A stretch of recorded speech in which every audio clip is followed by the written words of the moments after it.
भारत माता की साउंडवा पढ़ाइया हो। भारत माता की। आज के इस डुमरांव छठिया घाट के इस सभा के अध्यक्षता कर रहे हमारे भाजपा नेता श्री सोनू कुमार जी, तो इस मंच पर विराजमान सभी एनडीए के नेतागण और इस सभा में बहुत देर से उपस्थित मेरे डुमरांव के मतदाता मालिकों, हमारे सभी अभिभावक, नौजवान दोस्तों, माताओं और बहनों, आप सभी का सर झुका करके आपका अभिनंदन करता हूं और आपका स्वागत करता हूं। मैं जानता हूं बहुत लंबे समय से आप इंतजार कर रहे हैं और यहां एक से एक नेताओं का भाषण आपको हुआ होगा। मैं नेता नहीं हूं, मैं आपका भाई हूं, आपका बेटा हूं और आपके सेवा के लिए नरेंद्र मोदी जी के द्वारा भेजा गया एक प्रतिनिधि के रूप में मैं आपके बीच खड़ा हूं। और जब मैं आज आपके बीच खड़ा हूं तो मैं एक आग्रह करूंगा अपने छोटे से भाई सोनू राय के लिए, इनके लिए जोरदार ताली बजा दीजिए, क्योंकि मैं जानता हूं 6 बजे की ये सभा थी और मैं 2 घंटा स्वयं लेट से आया।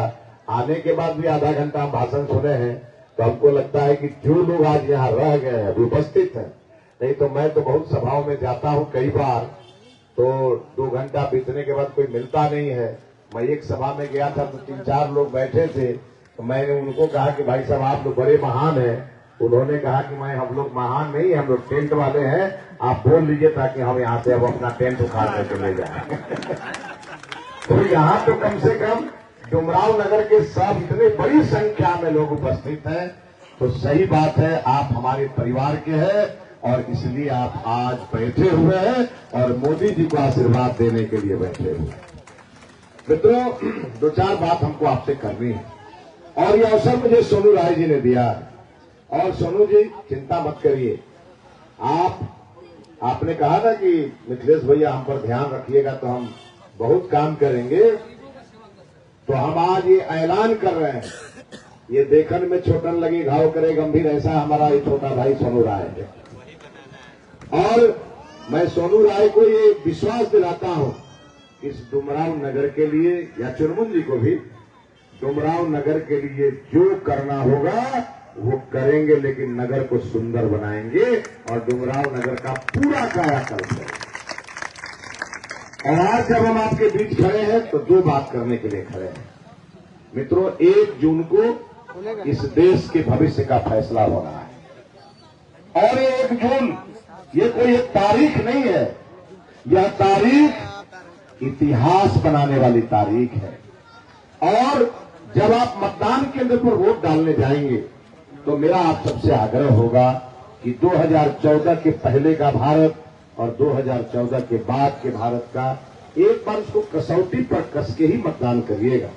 और इसलिए मैं आपसे आग्रह करने आया हूं, मैं आपको याद दिलाने आया हूं कि 2014 के पहले का जो भारत था, उस भारत के सैनिकों का सर काट के पाकिस्तान ले जाता था और 2014 के बाद के भारत का सैनिक पाकिस्तान में घुस के पाकिस्तान को मारता है और एयर स्ट्राइक करके लौटता है। ये भारत है और ये भारत का नेतृत्व नरेंद्र मोदी जी कर रहे हैं, इसलिए आपको इस अंतर को समझना पड़ेगा। और इसलिए मैं आपको कहने आया हूं कि 2014 के पहले भी इस देश में एक सरकार थी, हमारे सैनिकों का सर काट के पाकिस्तान ले जाता था, वहां फुटबॉल खेला करते थे और उस समय की सरकार मौनी बाबा बैठ करके बन करके और देखती रहती थी। तब भारत के लोगों के मन के अंदर गुस्सा आया और लोगों ने तय किया इस सरकार को उखाड़ के फेंकना है और लोगों ने कमल का इतना बटन दबाया कि 56 इंच का सीना लेके नरेंद्र मोदी का अवतार हुआ। और उसके बाद आज भारत की स्थिति यह है कि आज तो पाकिस्तान की खबर टेलीविजन पर आती ही नहीं है। तो इस नाते आज भारत की सुरक्षा पुख्ता हुई है, आज भारत का प्रतिष्ठा विदेशों में बहुत बड़ा है और इसीलिए लोकसभा के लिए चुनाव में बटन दबाते समय इस बात का ख्याल रहना चाहिए कि किसके हाथ में हमारा देश सुरक्षित है। और चूंकि हम कोई ये मुखिया का चुनाव, जिला परिषद का चुनाव लड़ने नहीं जा रहे हैं, हम देश का प्रधानमंत्री चुनने जा रहे हैं, देश का प्रधान सेवक चुनने जा रहे हैं। और ऐसा प्रधानमंत्री चुन रहे हैं जो प्रधानमंत्री लंबे समय तक गुजरात का मुख्यमंत्री रहा हो, 10 साल तक इस भारत का प्रधानमंत्री रहा हो और उसकी माता जी 8 बाई 8 के मकान में स्वर्ग सिधार जाती हों और उनकी मुखाग्नि के बाद उनका बेटा फिर से देश के काम में लग जाता हो।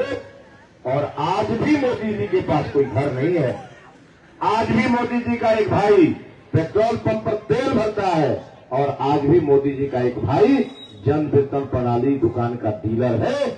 ऐसा संत प्रधानमंत्री भारत ने पाया है और प्रधानमंत्री का ऐलान है, जब तक देश के लोग प्रधानमंत्री के रूप में मोदी जी को काम करने का अवसर देंगे, मोदी जी ईमानदारी के साथ काम करेंगे। और जब लोग मोदी जी को काम करने का अवसर नहीं देंगे तो मोदी जी कहते हैं झोला लेके आया था और झोला लेके केदारनाथ चला जाऊंगा। ऐसा संत प्रधानमंत्री जिस देश को मिला है, भला कौन देशवासी चाहेगा कि वो प्रधानमंत्री तीसरी बार नहीं बने। और इसीलिए डुमराव के बहनों भाइयों, मैं आपको कहने आया हूं, 2014 के पहले के भारत के गरीब की थाली खाली होती थी और